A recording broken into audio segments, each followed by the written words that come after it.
In this next video, we're going to show how LiveFarmer maps out the fields and areas of land, which is one of the key components to being able to measure all the additions as we do them later on in the demonstrations. So from the master setup, we choose the block option, and we're going to add a new block, so I click on the blue plus, and then I get an option to choose a property.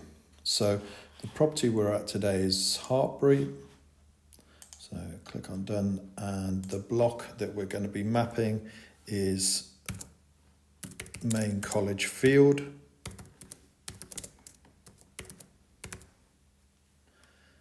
Okay, and we're going to be mapping it in hectares. So I need to put in a bay number of 1, and then I can move on to the map section. Now our mapping tool uses Google Maps, so I can then adjust and just zoom in. It knows what location I'm at, so I'm the blue dot currently.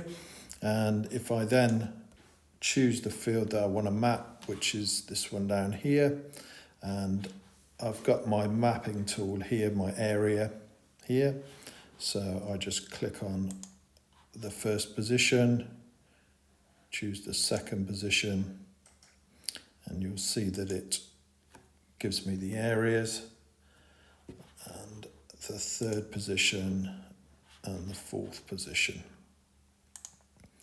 Okay, so I've mapped out now 0.8365 hectares. If I just adjust this out just by picking it up and getting all 4 positions in place. If the field's more complicated, we can add more positions to it. So if I then just choose done and press save, it will then add the Main College Field into Hartbury, and I can go back into the map with my bay number, add a bay number in, so I've got 1 bay. Okay, and I can go back into my map to review what I've actually done.